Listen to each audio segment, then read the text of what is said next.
Hey everybody, welcome to a new episode of Ryan's Cinematic Obsessions. It's been a while since I've had this series going, but it is back. And every Monday, for the next, for a while, you'll be getting a new episode of Ryan's Cinematic Obsessions. So today, you're going to join me while I go on an out and about to try to find some vinyl, movie stuff, and just have fun at like an antique place, going to lunch, that kind of stuff. So that'll be coming up first. And then second, you're going to sit with me while I talk about my love of film and just walking around in video stores when I was younger, looking at VHS tapes, the covers, all that kind of stuff. So we're going to talk about that. And so I hope you guys enjoy.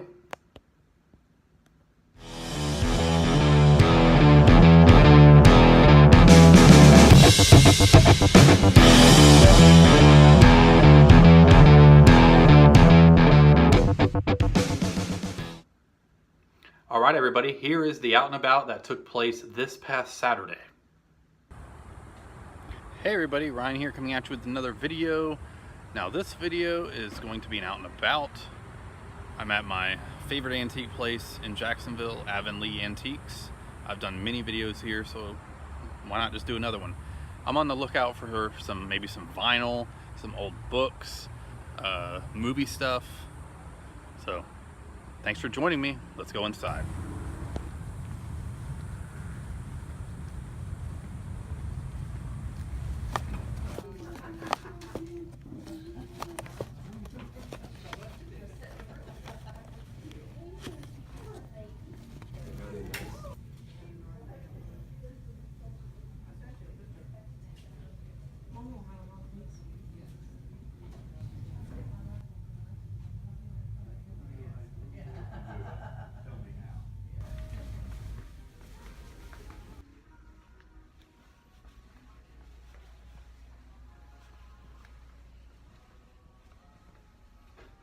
There's always so much stuff here that I want. Some of it's just so expensive. Oh, I found this book. I've rented it from the library so many times. Jacksonville. So I'm definitely gonna buy this. It's usually 30 bucks. It's still brand new and it's plastic. 15 bucks. It's a steal.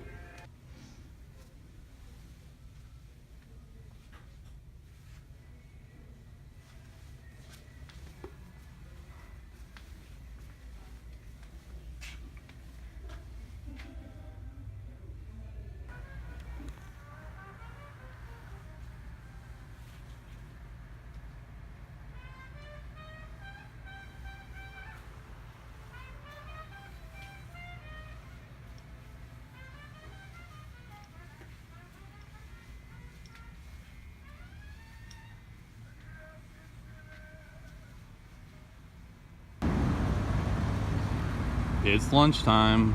My favorite local pizza place. It's right across the street.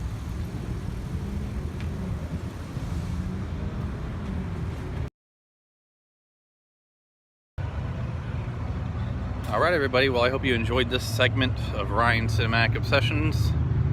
I don't know if this is going to be the beginning or the end, but enjoy the rest of the video. I hope you guys enjoyed that little out and about. So coming up next is going to be me talking about my love of film and just some random VHS stuff, video store stuff, just really whatever comes up off the top of my head, and hope you enjoy. All right, everybody. Well, I gathered up a bunch of VHS tapes that I love that are kind of influential in my love of film.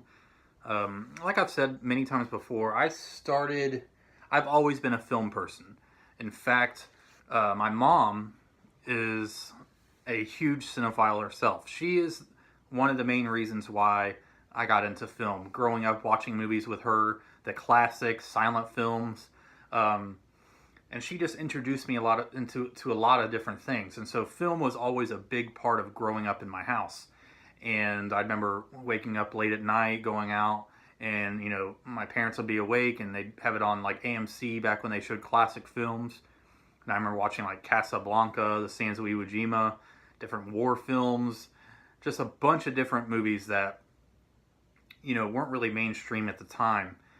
in my life. And so I was introduced at a very early age into film.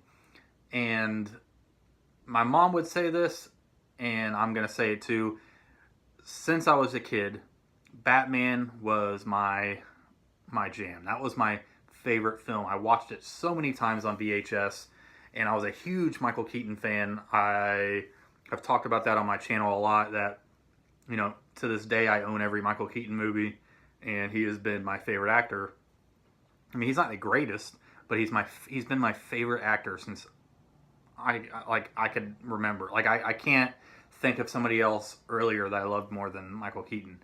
And I actually did a little vlog interviewing my mom a couple years ago, and I had to scratch it because the audio was all messed up. But in that video, she actually talked about how when I could barely talk, I was like, Keaton, Keaton, or Michael Keaton, you know, like, I mean, I'm sure I was able to talk. I mean, my first words wasn't like Michael Keaton, but, and so one of the movies that I always watched growing up was Batman, which has a phenomenal, I mean, so simple cover. This cover right here was what I loved to see when I was a kid. And I had it memorized. I drew pictures and hung them on my wall, like posters of the film, my own little like renderings of scenes in the movie. I remember there was a point where I had a huge poster board that had like 2 poster boards connected to it, and I had drawn the cathedral at the end of the movie, and I had like little helicopter, which, I mean, I would draw, and I've always been a big painter and drawer and all that kind of stuff. But this movie was so influential to me, and I've loved it since day one. And of course, another movie around from that time period, not from that time period, but that time period in my life where I was always watching it on VHS, was E.T. And I loved this cover as well. Like, I just loved it as a kid. You know how, like, when you see certain movies or you see certain things that you own, you're like, okay, that's comforting. It just feels comforting. That was this one as well. And I'm so glad I was able to get my hands on these VHSs, especially this E.T. one, because it's one of like the original ones with the green. I remember being like, as a kid, I was like, wow, that's so freaking awesome. Like, I loved the green. And so the older I got, I started broadening my horizons in movies, and I used to be really big, and well, I'm still really big into history and stuff. And as a kid, I was always about, you know, looking at World War II books. And I remember seeing the cover for A Bridge Too Far, and I was thinking, man, that cover looks so awesome. I was in Blockbuster. I was like, that looks just like the book I'm reading. And so I started watching that, and I started getting into other war movies, which led me to getting into other genres like westerns and stuff, starring some of the same actors that I had seen in the war movies. And so I remember walking around, and I have those VHSs downstairs, but I wanted to try to bring a select few. And I remember 2 like VHS tapes that I loved seeing, and it always just gave me that feeling of like comfort and nostalgia. And when I keep seeing these 2, I always go down that road of, oh man, I remember seeing that in Blockbuster. I just remember that cover is really what got me to grab the movie. So the first one that I want to mention is The Great Escape.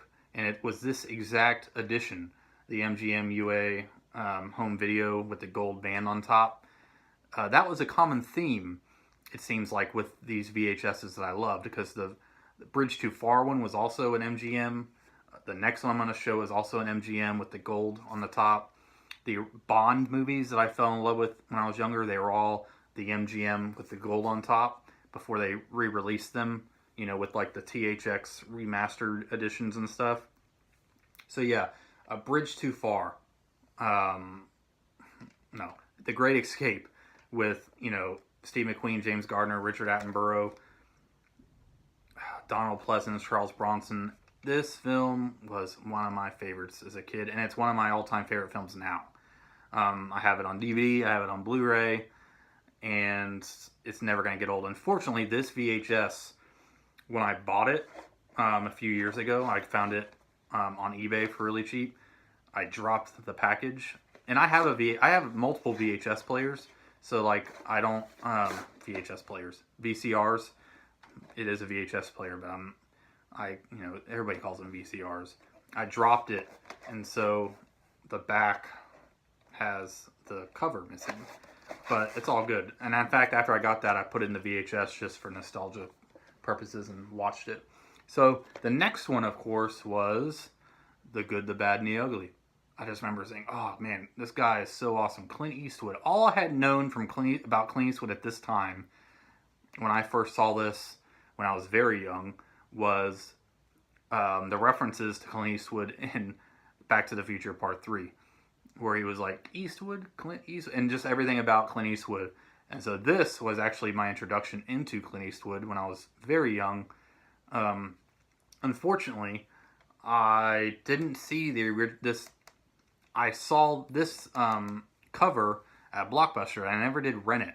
Of course, it was rated R, so like I didn't really even bother asking my parents. But I actually ended up seeing it on AMC, and I recorded it on VHS, and I actually recorded it over 2 tapes because I recorded it at a high speed, and with commercials it was like 4 hours long. And what I did was, as every commercial, I stopped recording, and then I pressed play, or I pressed record once the movie started again. And so I had 2 tapes that I did that with, and I had an old cover like this for a movie that the movie was broken or something like that. So I actually took an old box like this and put paper around it, and I actually drew my own The Good, Bad, and the Ugly box. And I had that up until I got the DVD. I never ended up buying this on VHS. Now, there was a couple of times where I just went ahead and rented it, this version on VHS, like when I got a little bit older. But yeah, and so that's why I wanted to show this, because I actually drew an actual cover for this movie, and I made it my own. I wish I still had it. So, around that same time period, I started getting into like some more suspense and like horror movies, and I was like, you know what, I've always heard of that guy Alfred Hitchcock.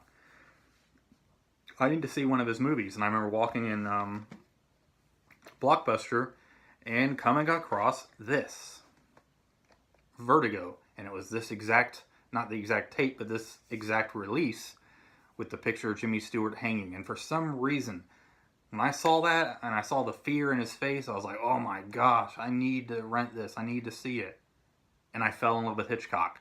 And immediately within the next few weeks, I had gotten all his these re-releases of, all of his 50s, masterpieces like this, and Rear Window, and The Trouble with Harry.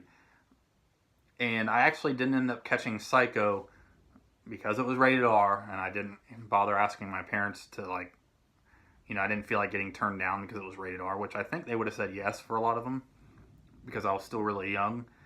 But I caught Psycho on AMC when they used to do the Alfred Hitchcock days back in, like, I think I was like in elementary school. Basically, I had seen most of Hitchcock's films except for Frenzy and Psycho before 4th grade. So, and I always talk about how much I love the film Halloween.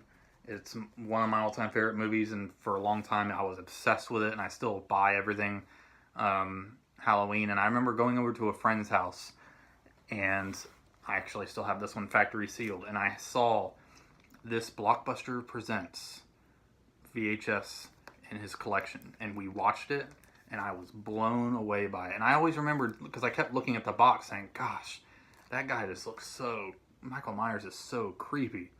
And so I had this, my friend always let me borrow this all the time. I was obsessed with it, and I actually found it from, Cinema Sickness here on YouTube.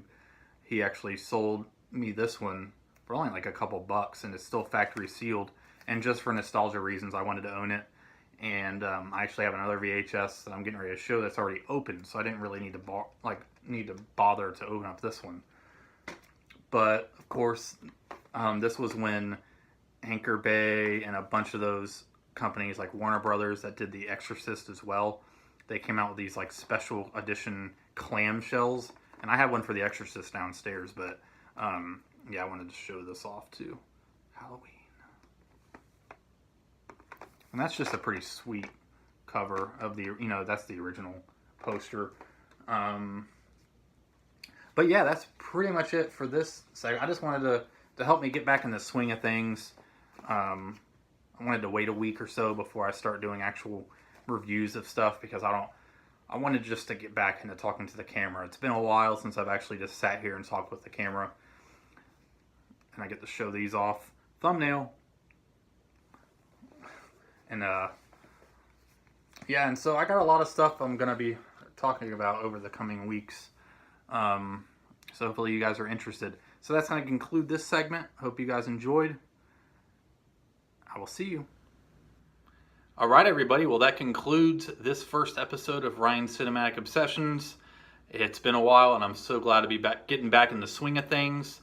Hope you guys enjoyed it. Leave your comments down below. Ask me some questions, because I'm going to start a Q&A, little Q&A segment starting next week. So ask me some questions down below.